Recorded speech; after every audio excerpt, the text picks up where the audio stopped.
What's up, everybody? And welcome to another Tuesday GuitarCollection.com live stream. It's been a little bit of time, or I suppose I did a stream last week, but it feels like it's been a long time since then. This past week, I had 4 artists in town for my nonprofit, Ex Aequo, that they had this whole experience of playing a concert, getting mentorship workshops, and then they were recording all on Sunday. And it went super well. It was really great, but oh my gosh, so much work, so many moving parts. And now business is kind of resuming as normal here. So I'm happy to still be able to make this Tuesday live stream. But let me know if you're tuning in here, where you're tuning in from. It's always cool to see all different parts of the world. And I am going to kill time while you all write, as I am polishing my nails. It has been so long since I filed my nails. They are getting way too long. Actually, I think my nails operate really well long like this. Or it's not long to most standards. They're barely past the fingertip. But it's a couple of millimeters longer than I normally have my nails. And it feels a bit strange, but it sounds pretty good. It works. Hi, Dennis from Canada. Good to see you. Welcome, welcome. Very cool. Today, you all, I have 4 amazing guitars surrounding me, and some that haven't appeared on the stream. And I think this Fleta hasn't appeared on the stream. You guys have to hear it. And then also this Belair, Michel Belair double top that I have with a little waveguide, miniature Tornavals in it. Super great guitars here. I mean, really all around. But I have to warn you that there is a good chance that I have to interrupt this stream to go receive a couple of guitars, because I have some very high-end guitars coming in the mail today, and it says my driver Gilberto is arriving soon. So it could be any moment.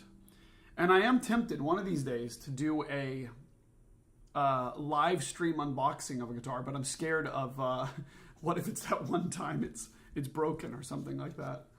It'd be disappointing and also difficult to manage on stream.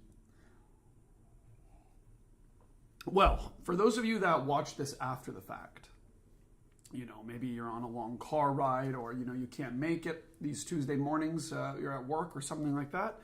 Please check out the timestamps. I always timestamp when I start presenting certain guitars. If you're interested in hearing one of them that, before it reaches the website or something like this, that's a really good way to do it, because I timestamp like right when I get to business instead of all this kind of kidding around and chit chat at the beginning. So, Paul, hello from Ann Arbor. Good to see you. Thank you for tuning in. I imagine Ann Arbor, Michigan, it is nice and cool. Although I know the whole U.S. is hot right now, but Texas is extremely hot. 92-degree high today. It's pretty darn hot. Well, I'm going to play some guitar here. You guys feel free to ask any questions. And if you're just tuning in, let me know where you are watching from. Say hello. Love to hear you. What guitar, also maybe let me know this. What guitar are you most looking forward to hearing today? I just realized there's no no R in Stephen Walter. There we go. I just fixed it in the title. Yeah, let me know which guitar you are most looking forward to hearing. We've got this Ignasio Fleta today, chord test.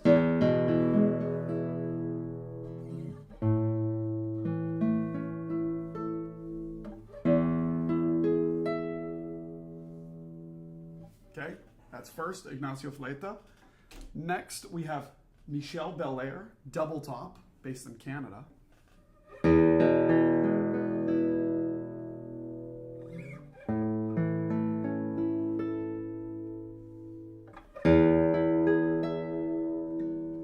Sorry, attitude. How about that? And third, we have an Eric Sahlin, or Eric Solen here. Listen to this, 2013.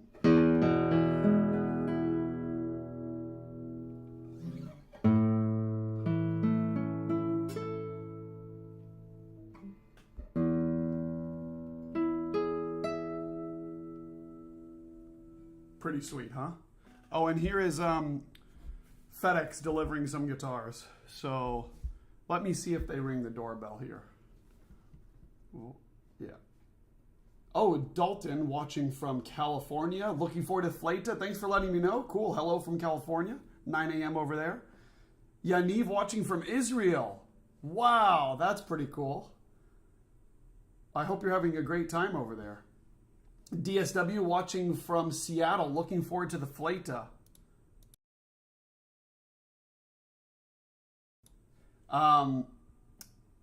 Okay, some Fleta fans here.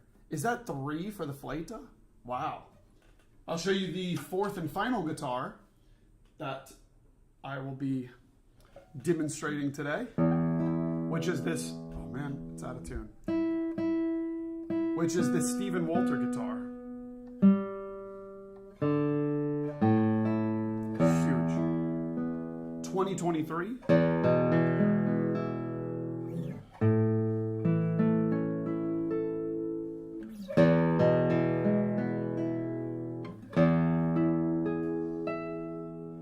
How about that? Oh my gosh, 4 amazing guitars in different ways today.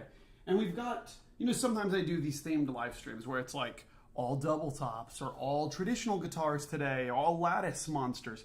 Today we've got everything. Yeah, we've got we've got everything. I mean, we have lattice, we have double top with the Michel Belair.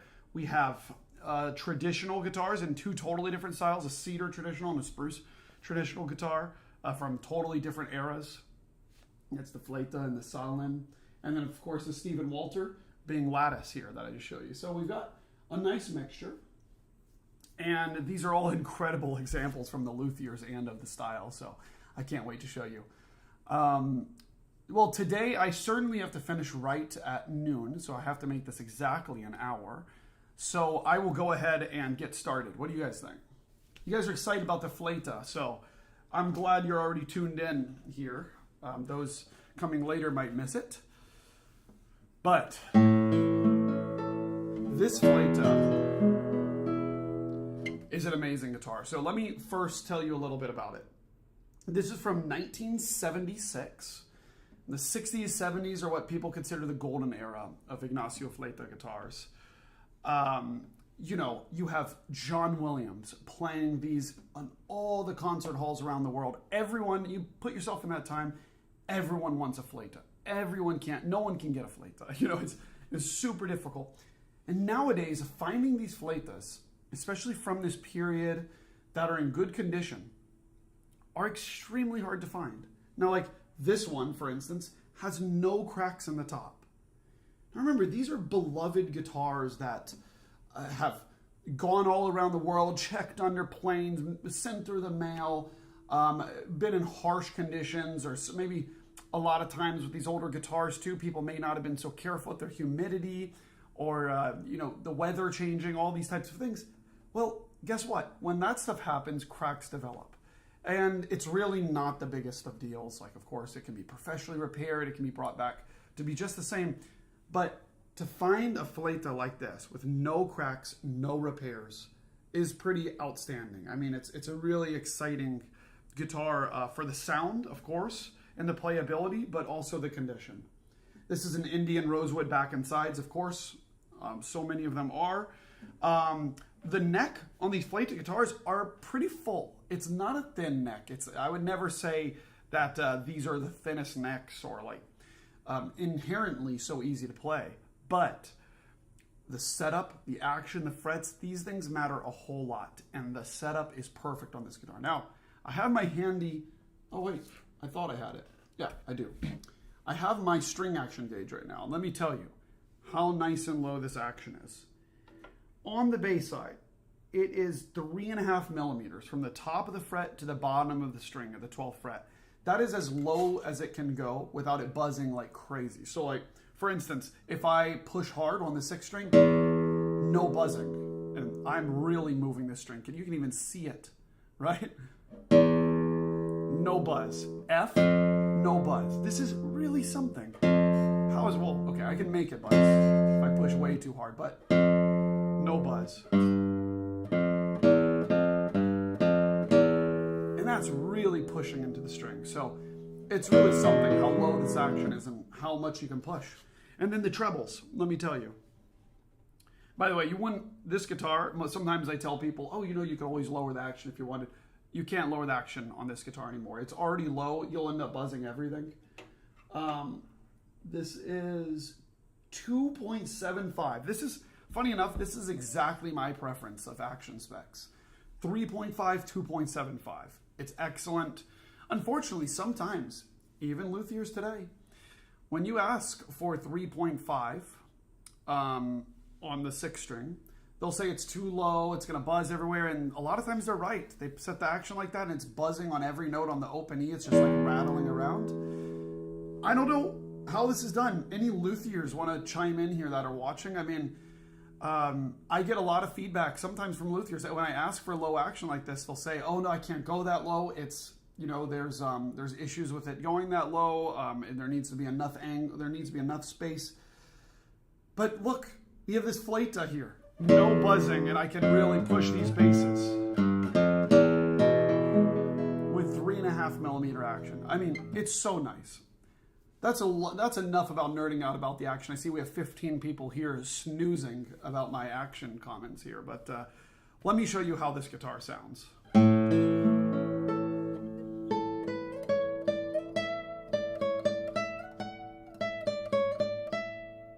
I mean, a heavenly first string. Oh my gosh.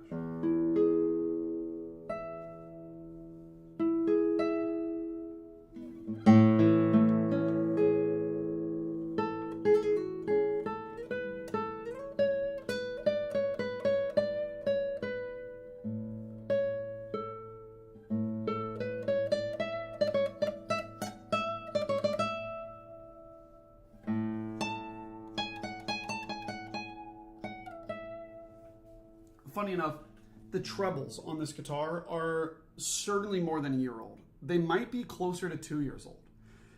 And this is a rare one for me, and this just shows how good this guitar is that, well, the basses were totally dead when I got it. I mean, it was absolutely, it was like terrible. You couldn't hear the guitar at all. So I had to change the basses. But the trebles sounded so good that I was like, oh my God, I don't want to even change it. And you know, they're honestly a little bit scratched up. The previous player had kind of rough nails, and I'm really picky about that. But the first string is just absolutely magic. Absolutely magic. That I was like, it doesn't get much better than this. So I was like, I'm going to leave these old strings on. And they're still these same strings. Maybe it'll even transfer more.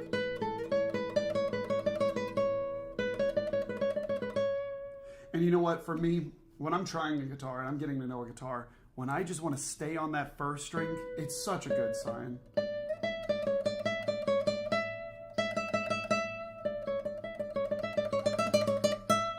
And I love the dynamic range there. I mean,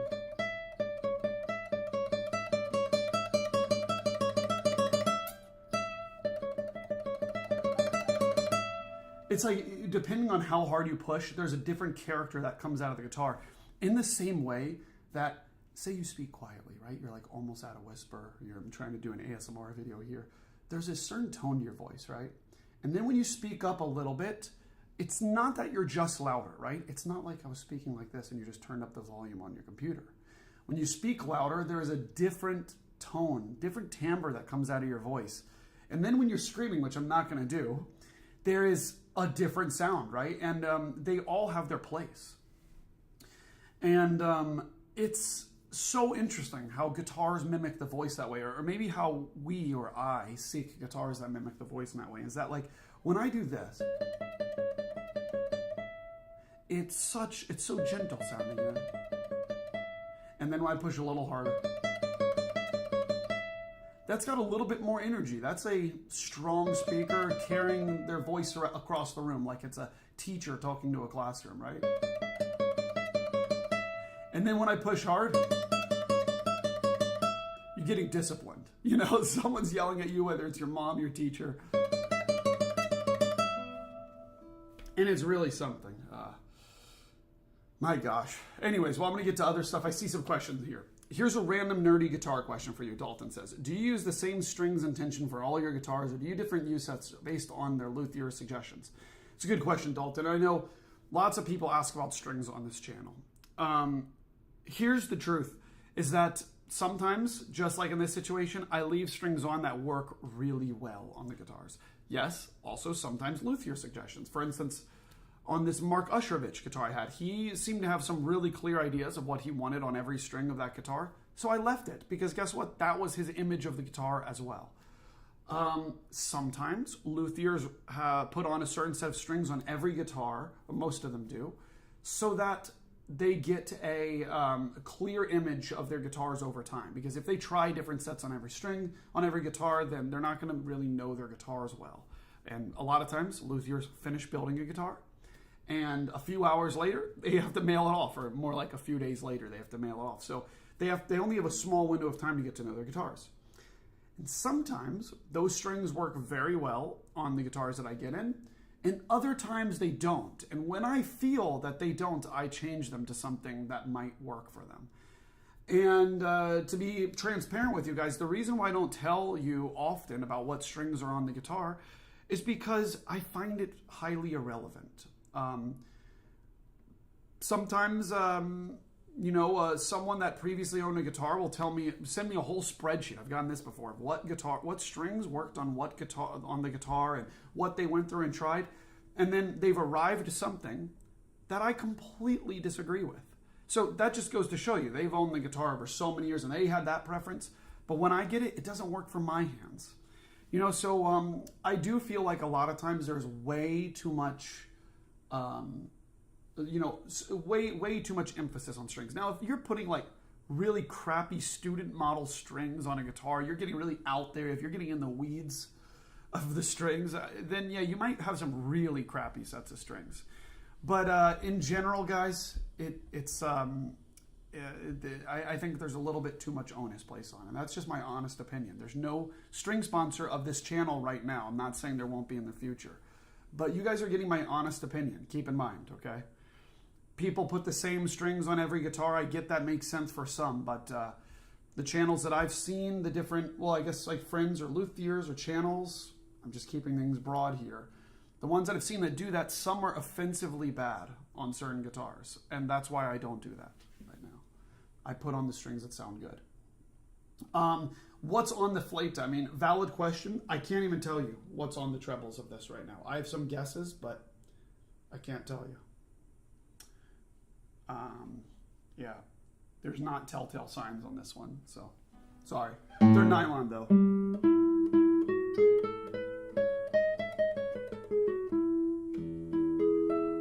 My gut instinct is something like knoblock nylon, so maybe like bio nylon or the QZs.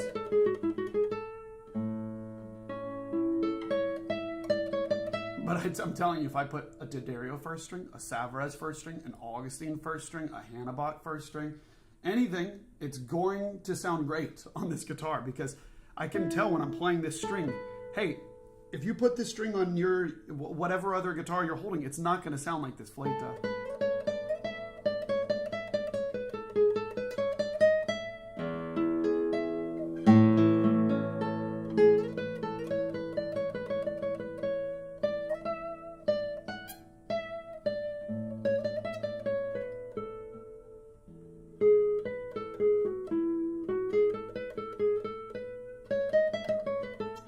It seems like you guys didn't get too bored about my nerdy string talk here, because you guys are all still here and it's growing. So let me play something on the basses of this guitar. Oops, sorry, I'm out of tune. Wow, I went way too sharp. By the way, if you guys hear a buzzing in the background, like a constant humming or buzzing, it's that cicadas are like rampant here in Austin right now, and there's just this constant sound. It's almost it almost will drive you crazy, especially if you're trying to record. But it doesn't, they start maybe like 10 a.m. and they don't stop till like 9 o'clock at night, so I can't record during the day.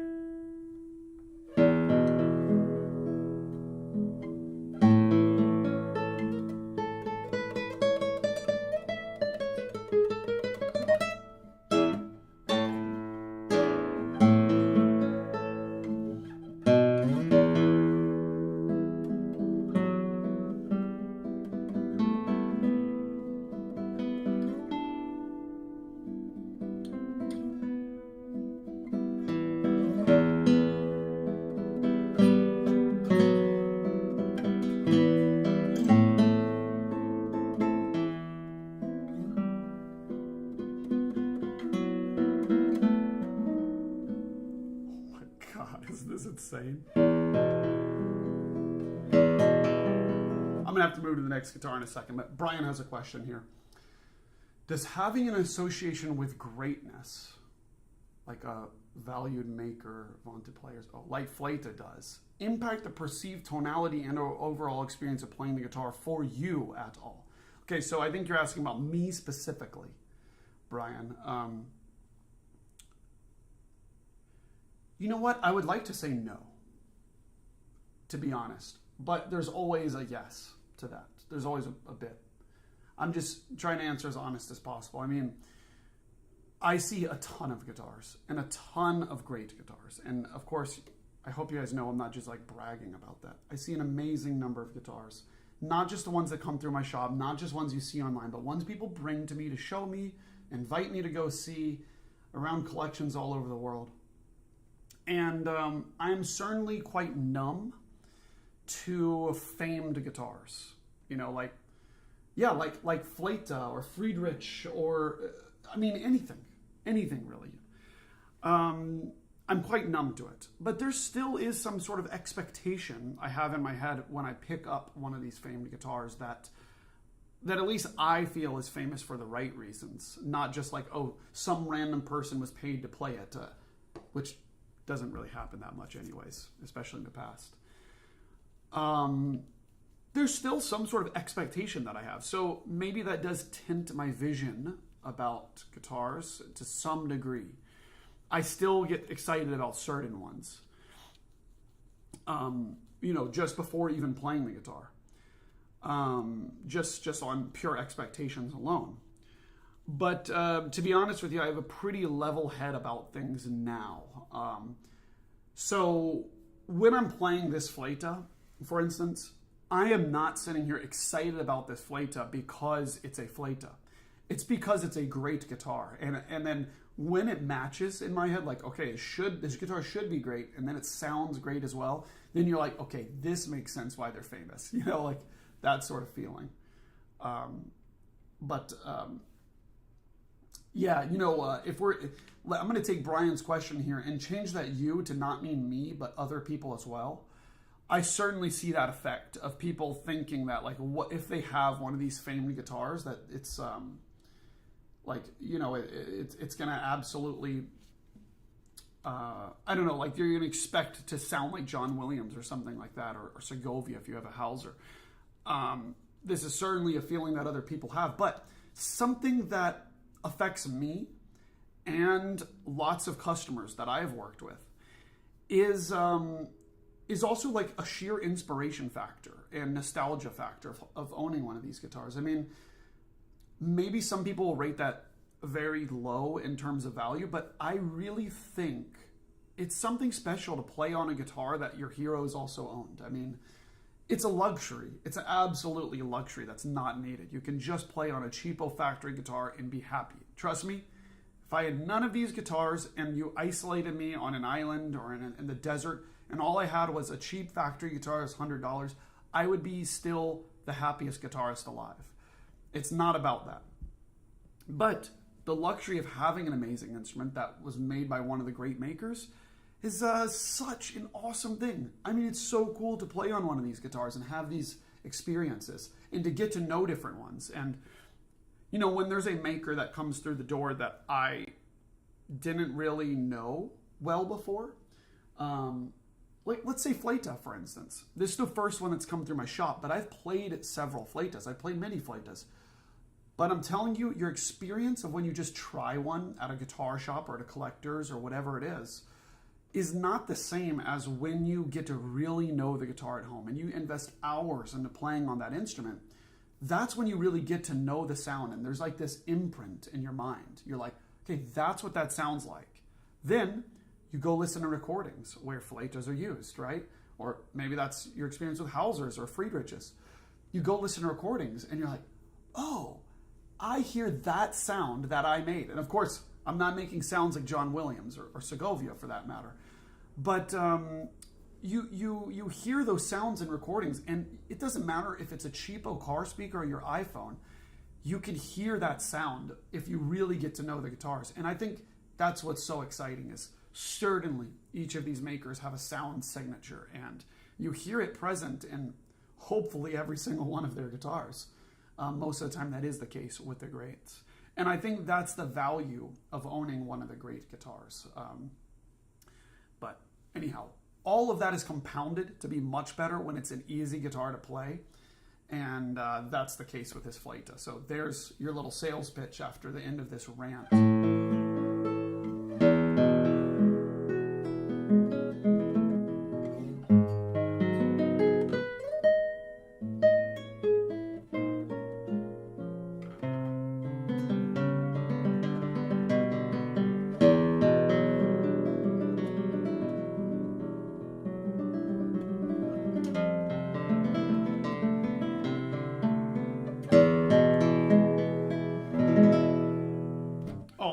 I'm gonna have to put this down because it's 11:27. I said I had to go at 12, and I've only gotten through one guitar. So, lastly, and I'm sorry for clearing my throat there. It's very loud on stream, so I hope it didn't bother anyone too much. If you're interested in this Fleta, please write to me about it. It's on the website, but if you have questions, you want to chat about something about this guitar, please write to me. It's such an amazing guitar. One of the best traditional guitars I've ever played. And on top of everything else, it is in amazing shape with no cracks. This cedar is gorgeous. If you want to check it out, it is already on guitarcollection.com. There's a full album of photos and everything. But what a treat it is to get to know this Ignasio Fleta guitar. I mean, really amazing. So easy to play, low action. So cool. Moving on to the next. And please don't take my brevity with the future guitars that I'm going to be showing you here today for them being lesser quality or less important. It's just at a certain point I will have to go today, and I got carried away by you guys' great questions here. So Brian says, awesome answer, man. Well said. Thank you so much. Antonio says, hello from Zagreb. Hey, awesome. I like Zagreb. I've been there before. Beautiful city. Oh my gosh, there's flowers everywhere. I remember that. There's flowers, beautiful buildings, and the grass was so green. I was there for the Zagreb competition. What was it called? I can't think of it right now, but it might have just been called the Zagreb competition. Okay, anyways, hello from Zagreb. Very cool. I like Croatia. Okay, moving on. I'm going to tune this real quick and tell you about this guitar. This is a guitar that just became available.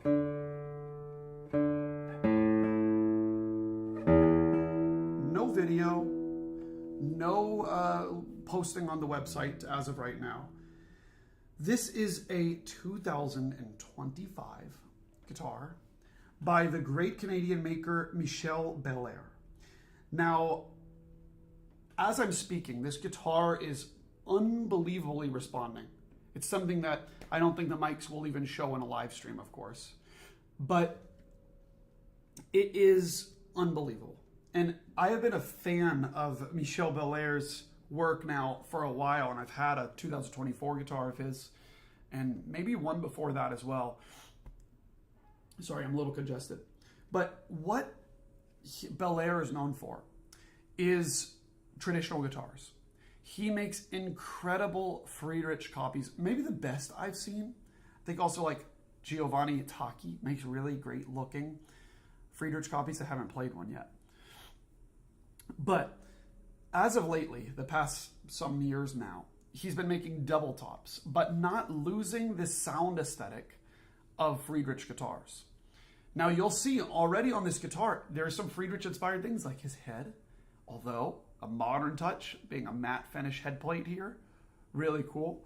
And his rosette, which is inspired by Friedrich, it's not a Friedrich copy rosette. It's like his own thing going along with it.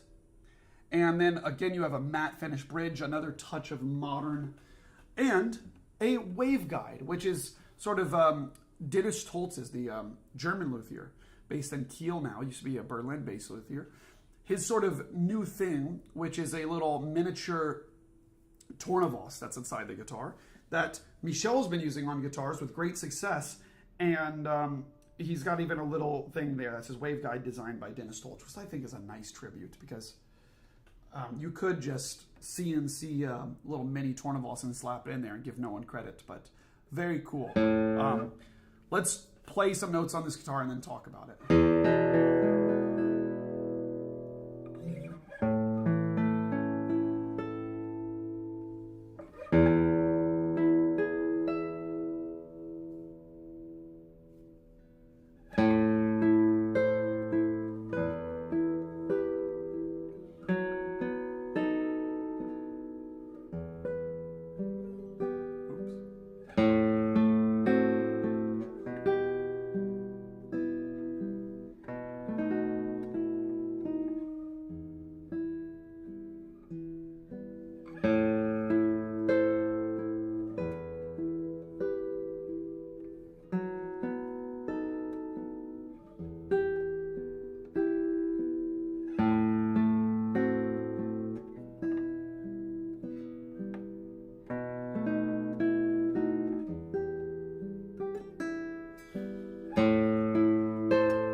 If you are looking for a guitar that has just incredible bass, and I just mean boom, carried from underneath, just so supported, and just this macho feeling of low bass. If you're like me, that without such a low voice, and you crave that in a guitar, then oh my gosh, there's hardly a better guitar that I could suggest for you. And here's something else. The sustain of this in the basses, in the trebles, is out of this world. I can't play this little Sagrera's etude slowly on all guitars.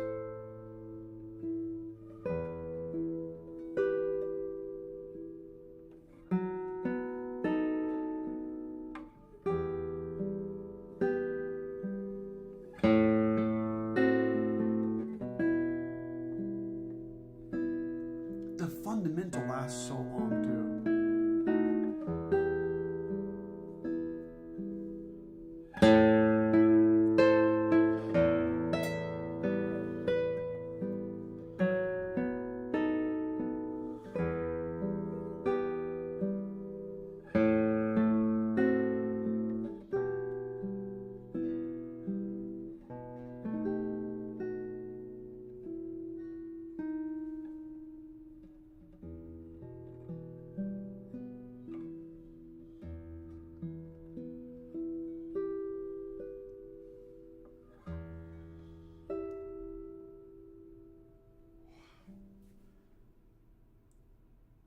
This guitar's opening up. This is better than I remember it when I took it out of the case.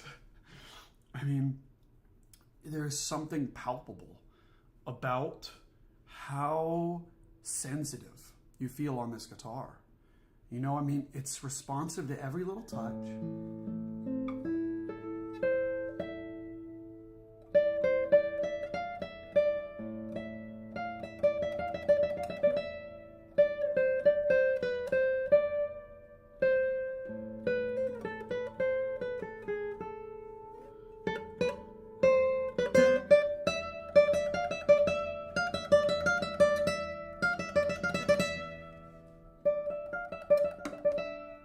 How about that, Tom?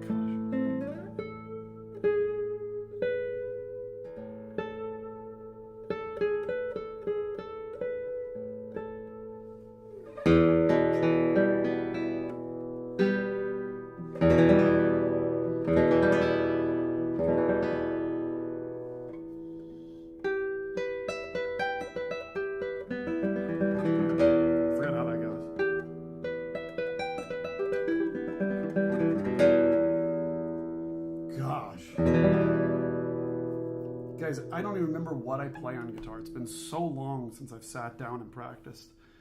Let me play something sensitive.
Whoa, I don't think many words need to be said about this guitar. It's phenomenal. The bass is so huge because also probably because of this waveguide, it's bringing the pitch down of the body resonance. But listen how crisp that first string is and how bright it is. You got to watch out with tornavoses of any kind that just they pull away from the brightness of the trebles. But not here.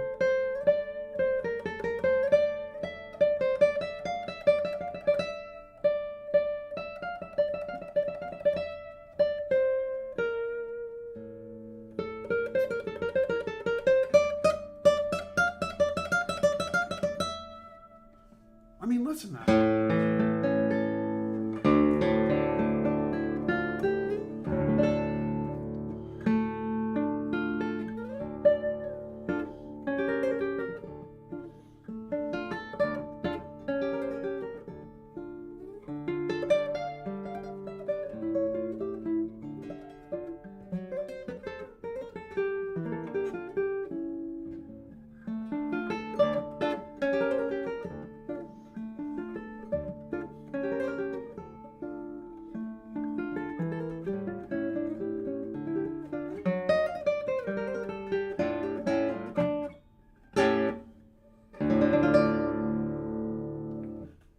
I mean, just insane. Just insane. I didn't even get to talk about the specs. This is a cedar double top. I did already show you the rosette. It's by Michel Belair. It's not on the website. No videos exist on this. So please write to me if you're interested in it. It has this beautiful, I don't know if it's Madagascar or Brazilian rosewood bridge that's matte finished. On the tie block, you have the same motif that you see in the center of the rosette. There's no raised fingerboard. It's got a traditional guitar look and construction. And then the back and sides are Indian rosewood, which just looks incredible. I mean, I don't know how people like Michel Belair and also Martin Blackwell do it, but for whatever reason, it reminds me of a piece of that same Indian rosewood. I mean, it just is so beautifully book matched. You look at it and you say, oh, that's one piece of Indian rosewood, but it's not. It is, in fact, two. If you look close enough, it's book matched, but it's just incredible looking. Really glass mirror-like finish. The neck has a somewhat of a D shape, but it's thin and kind of flat in the center. Again, extremely low action. You know, I'm not going to make this all about action at guitars, but it's 3.5. Again, you know, I just love this setup. It's so perfect.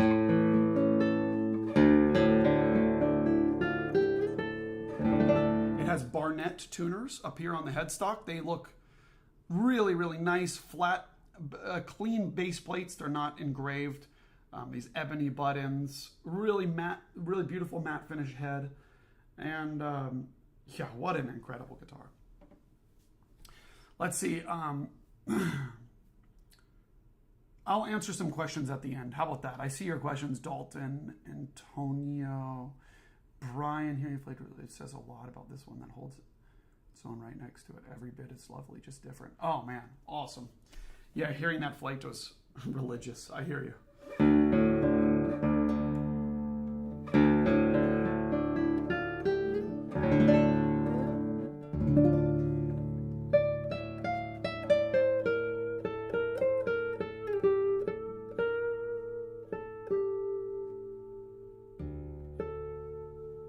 If someone's here right now that hasn't said hello, please let me know. Where are you tuning in from? What guitars have surprised you, or what guitars have you, have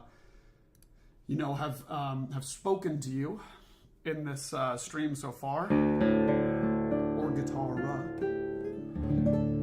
Incredible. I'm going to put down this guitar by Michel Belair. Please write to me if you're interested. Not on the website. I do have professional photos of it. I'm going to move to the next guitar here. This next one is a 2013 guitar by the American luthier Eric Sahlin.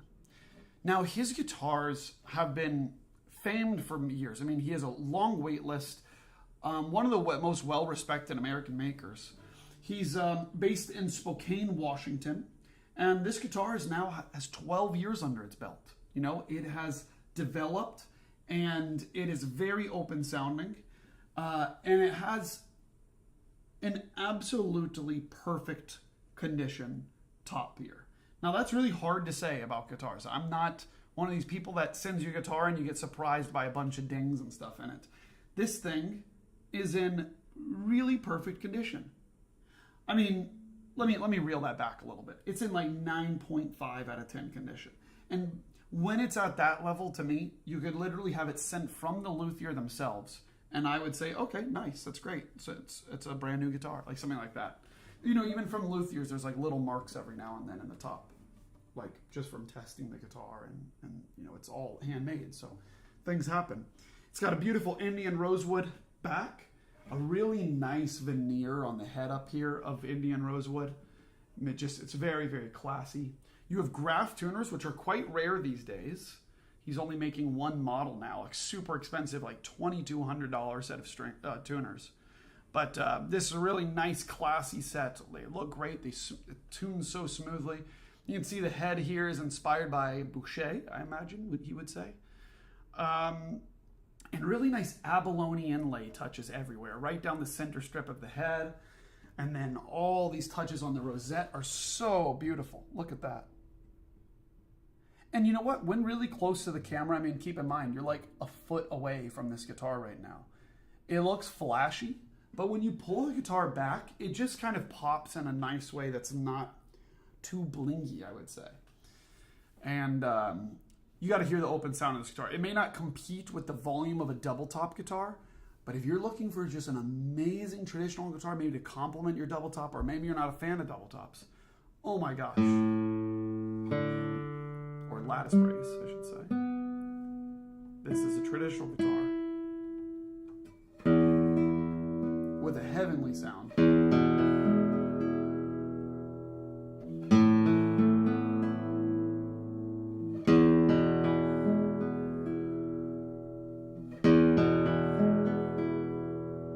What's interesting about this guitar to me is that if I were to play it and not be able to see it, I might think it was a cedar top, because it doesn't exhibit the any of the well, let's say like the most offensive things about a spruce top guitar, nor does it exhibit that about a cedar. The basses though sound so deep and warm, you know. But then when you get to the trebles, it does sound more like a spruce guitar, because they have sparkle to them and a lot of volume. That, yeah, the trebles just have beautiful sparkle to the sound.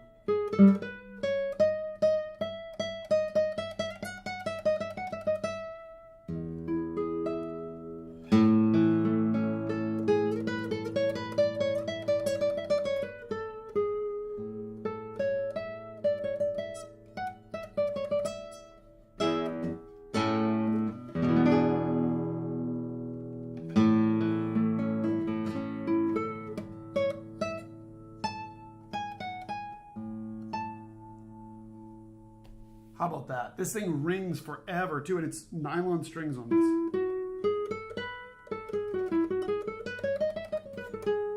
I'm gonna play a little bit of Capriccio Reve. Wow, 23 people watching right now. Pretty cool.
Really a fun guitar to play. I mean, there's so much separation in the voices. Maybe because the basses are so deep. And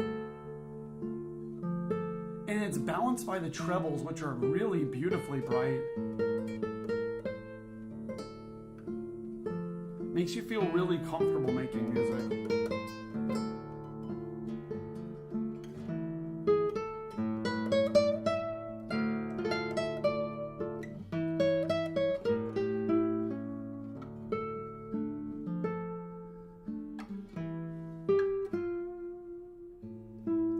Says vibrato sounds nice on that, or it sounds killer on that Eric Solen guitar. Yeah.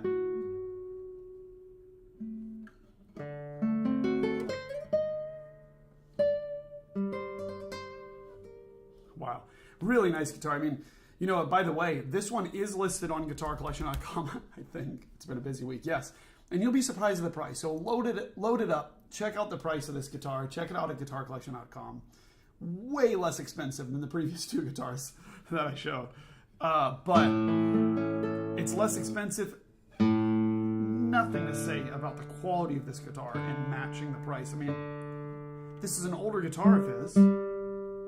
But we have to be careful, guys, not to sink into thinking like guitars that are older by a living maker are not as good as the new ones. It has not been my experience that way. Now, of course, there are some makers that are like really leveling up in their time right now. Maybe they're young, or maybe they just changed designs. But many times the older guitars sound even better because they've had time to break in. Of course, it's fun if you want to get a guitar that you can break in yourself and really experience a guitar change over time. It's awesome. But what is the is it Segovia quote? I think that he says like something about I won't live enough years to feel a spruce guitar break in or something like that. Jack, that's the second recommendation I've gotten for Pete Beer lately. A friend of mine that's in town also mentioned him to me. So thanks for the heads up. Jack Wallace Photography. Cool. I'll have to check out your photography too. But leave us a link. Let us see your photography here. It'd be cool to see that too. But yeah, thanks for the recommendation. DSW says, $2,000 tuners cost more than any of my guitars. Oh man, I understand. That's his tuners now. Graf, he's retired and he just makes like really special art pieces. So that's really the justification of the cost, I think. Oh, he taught you guitar making. Amazing.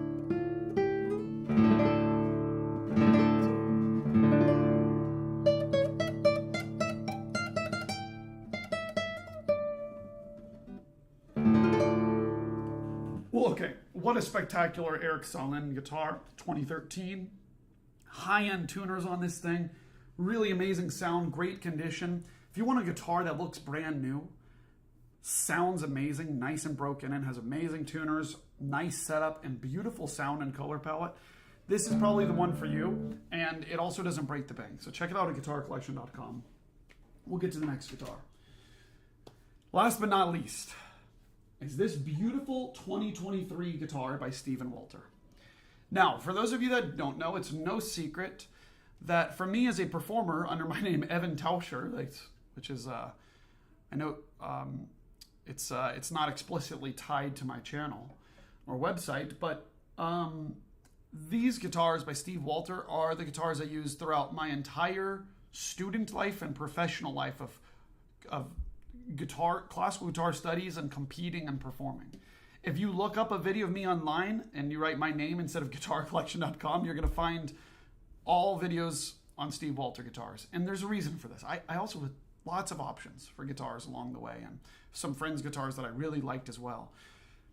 These guitars are in the top 3 in the entire world of every guitar that I've played in terms of playability and in terms of like the overall balance of sound and color and character in a guitar, all packed into one. Steve Walter is one of the best, if not the best, guitar maker that is also a player. I didn't say that the right way. Like best player that's a guitar maker, I would say. And you know, if you hear him play, in fact, you can see a video on my channel if you look up him. I did this like little interview of him where he plays at the introduction, and he plays this Valsiena by Sergio Assad so beautifully, with great tone, great movement in his hands. He has a doctorate in guitar performance from Florida State. He was also a student of Bruce Holzman, who's my teacher. And his ability of a player is so reflected in his guitars.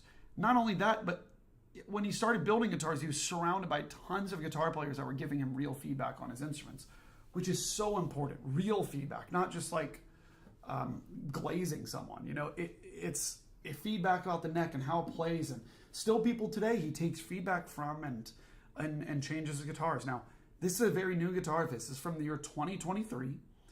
It has a spruce top and Indian rosewood back and sides. And characteristics of Steve guitars that you'll notice right away is this super, super raised fingerboard. You see this? It's in the style of Tom Humphrey. And it allows you to reach these upper frets so easily that when you first pick up the guitar, you'll miss the 12th fret and play the 13th or 14th. Of course, that's something you adapt to very quickly, but that just is demonstration of how easy it is to get up here. You see, this is the 14th fret. I'm reaching this with the ease on most guitars that I'm reaching the 12th fret at. So you have so much clearance for your hand when you're playing up in the high registers. This guitar is all wood lattice brace with Steve Walter's defined resonance area, where basically he's targeted the sound to vibrate, the soundboard to vibrate mostly in this area of the guitar. And it is, there's so much of an improvement of his guitars over the last 10 years or so. Because of that, because of his lattice bracing, little tweaks that he's done. And these guitars are just such capable instruments. And man, do they open up over time. This guitar is 2 years old and has opened up. It's got more room to go.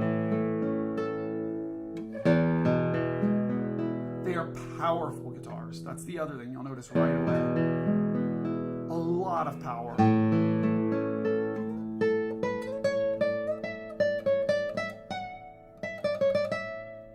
When I play this guitar, it feels like that faithful guitar that you can always trust to make good sound on, to be able to play your best on. This is such an underrated factor. By the way, the neck on this thing, it's round, it's thin, it's so easy to play. The nut width is 1 millimeter wider than normal. It's 53 millimeter nut width rather than 52, which is like considered to be the standard. But it's so easy to still play in. I have larger hands, so I actually a lot of times ask for a wider nut width or wider string spacing. But if you have small hands and you wanted this guitar, you could always have a nut built that is 1 millimeter less, so 42 millimeter string spacing, or even 41, and then you would hardly feel any difference. It would be a great feeling in playing guitar. This one has a lot of dots. It has a dot on the 5th, 7th, 9th, and 2 on the 12th. Also one on the 17th to help you find that A. Right? Maybe you're doing a fast arpeggio. and you want to find that note. You don't want to be embarrassed and go like, but you find that note really easily when there's a dot up there on the 17th, which is pretty nice. And this has top of the line Scheller tuners. Can you see that? I'm going to let it not focus on my face. Really beautiful tuners with buffalo horn buttons and rollers. You can see Steve's rosette, which he's evolved a little bit over the years. It's super nice, super, super nice. So nostalgic. Steve Walter guitar, my first one was in 2013. And I ordered that guitar when I was going through a shoulder surgery, actually. And I really needed something to look forward to. And it's going to be my first really, really nice guitar. I remember just looking up all the photos I could of those. And when it finally came in, I mean, it was really cool. We met in Atlanta. He was living in North Carolina at the time. I was living in Florida. We met halfway in Atlanta, Georgia at Maple Street Guitars. And I remember playing that and just, oh my gosh, the ride back home, I don't know what to do. I want to pull over and play it at gas stations or something. And since then, he's just made so many guitars. He's made all these little adjustments. But you know what? I do wish I kept that first guitar because it's nostalgic and I played it for so long. And I know I've had so many guitars of his, both spruce and cedar.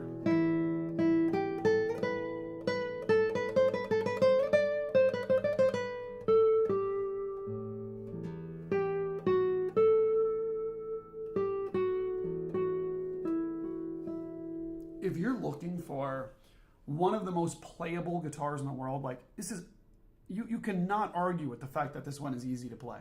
I've never put my Stephen Walter guitar in someone's lap and they say, you know what, it's just not so easy to play. I'd be like, what are you talking about? With many guitars, there's a preference thing, but I don't know. These just seem to work so well for so many people, and it will spoil you.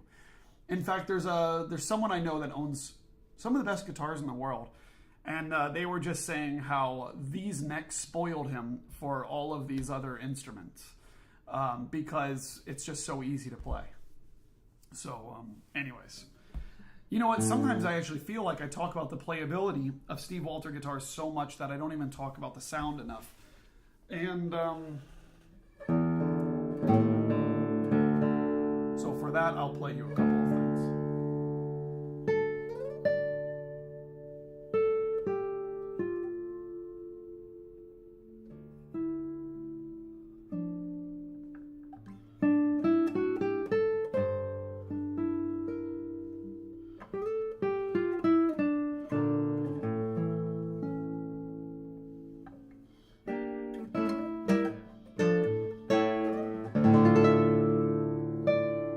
Probably peaking the microphones. This is so loud.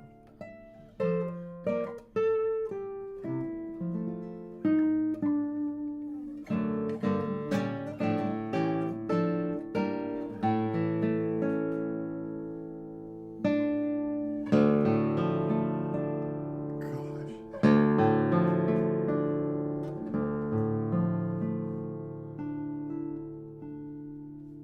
What a sound this thing has.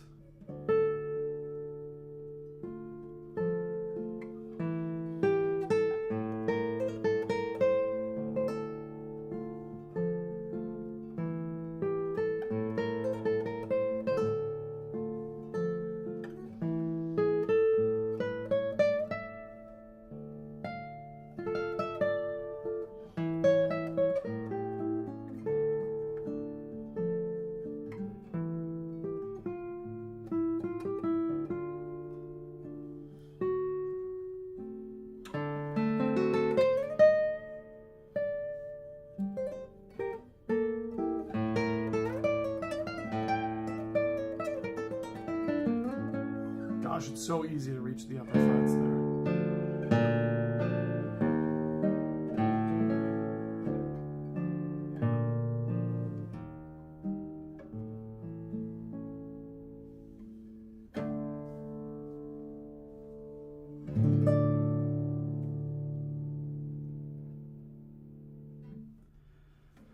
Well, if that doesn't speak for itself, I don't know what will. But write to me if you're interested in this Stephen Walter guitar. Year 2023. It's his 324th guitar. I didn't even mention it's got these sound ports here as well. Indian rosewood back and sides, Scheller tuners. It's top of the line. Great case comes with this thing. Let's get to some questions. If you want to ask one, you better write it right now. Otherwise, I won't see it because the stream is a little bit delayed. But I'm going to scroll back up to see some of these questions. Okay, Dalton asks, another nerdy guitar question. Do you ever listen back to a recording of one of your guitars? One of the videos of your guitars. Oh, I'm sorry. I accidentally scrolled. Do you ever listen back to a recording of one of your videos and the guitar sounds different from a listening perspective than a playing perspective? Yes. There's several. There's several guitars that when I listen back to it, I'm like, oh my gosh. And I talk about this one all the time. But if you go back and listen to this 1989 Hauser 3 video that I made, it's an only 1989 Hauser 3 I've had, and also a 1972, oh gosh, I think it was a 72 or 62. I think the only Hauser 2 video I have up right now, I've recorded another, but I think there's only one I have up. Anyways, there's another Hauser 2 video. These Hauser guitars, honestly, from behind the guitar, they sound great, but then, oh my gosh, from the other side, in the recordings, sometimes I literally think it's the best sound that I've made on any guitar or on these Hausers. And, I think this comes from the fact that sometimes from behind the guitar, you feel a little bit exposed, but it's also worth it when you hear the recording, or maybe if you're at the audience, because it's very, very clear and it's so crystalline, and it sounds like I hired someone to take my miking game up to the next level or something, because it just sounds so much better for some reason on the other side. So that's one thing. That's one guitar example. But yes, it happens quite frequently. I gotta say, it never happens to where I don't like the guitar from behind and then I like it from the other side. Maybe with the exception of some of the super heavy guitars where you don't hear the sound so much, but yeah. Hopefully that answers your question. It is very different, and ultimately my test is always how I feel on the guitar. I really don't care how it sounds on the other end because it's going to sound like a guitar. It's going to sound like music. I want to play the guitar and enjoy it for myself. So if it sounds great in the recording, sweet, but it's how I feel that matters to me. And I could encourage you guys to do the same thing. Otherwise you'll drive yourself crazy. Also, as it comes to other people's opinions, sometimes one person plays your favorite guitar and it doesn't sound very good. Their hands just don't match with that guitar. They'll be like, yeah, I'm not really a fan of it. You can't let that bother you. It's always got to be how you feel about the guitar. And I didn't even learn that so much until I started doing this more as a business and handled tons of guitars, because I have artists that come in and they one of them will pick one guitar. If you say you give them 4 guitars that they're interested in, one of them will pick one guitar as their absolute favorite and one of the guitars as their least favorite. And then the next person that comes in, the next artist, professional player, can pick completely opposite order. There's no stats with these guitars. People pick different things. And I just had some of you that were here at the beginning of the stream might know that I just had 4 artists in town. Young artists, 25 years old and younger, that just recorded and performed, not recording here, but recording an album with video and audio. And they performed and all this stuff. And I had several of them over to play guitars, and they came up with totally different favorite guitars. And also from my other side, I also felt that they matched really well with different guitars. So let's see. That might be it here. Playability is certainly an important factor for us guitarists. Yes, playability is so important. It's number one, honestly. Things are about the sound, but I always say this in the videos, but playability and sound are so interlinked. They are so interwoven. Hardly ever does... of course, you can have a super high action that makes the playability terrible, a really, really thick neck. But sometimes we think a guitar isn't easy to play because the sound doesn't respond the way we expect. I really believe that. So, in some guitars, I've played, I'm not a fan of high action, but some guitars with high action I felt have been extremely easy to play because the guitar just sounds that good. or big, thick neck. Same thing there. Some Friedrichs, also Jeffrey Elliott. I felt like these guitars were easy to play because they sounded so nice. But okay, I'm going to end the stream there. Please check out these guitars at guitarcollection.com. And some of these aren't listed, so if you can't find it, that's why. The Belair is not listed, for instance. Thank you so much for watching this stream. Really insightful questions, great questions today, and so nice to hear from you all from all around the world. I've got to go unbox a couple of guitars now that just came in that are incredible. And I look forward to hearing from you all. So feel free to touch base via email. I'm doing a lot of catching up right now. So if any of you are watching and you say, Evan hasn't responded to my email now, it's been 3 days. It's coming. And if it doesn't, please bump that in the email. I won't ever be offended. Just say, hey, you didn't get back to me. So thank you all so much, guys. It's such a pleasure. I'm having such a fun time doing all of this. So thanks so much for watching. Don't forget to hit subscribe if you haven't already. And Igor, good to see you from Bavaria. Man, I've still never been to Bavaria. Dalton says, keep up the great work with the channel, by the way. Keep it up. Thank you so much. Dennis says, thanks again, Evan. Lovely playing as always. Oh, so sweet. Thank you guys so much. So cool. Have a good rest of your afternoon here and or evening, depending on where you are in the world. And I'll see you in the next one. Another video.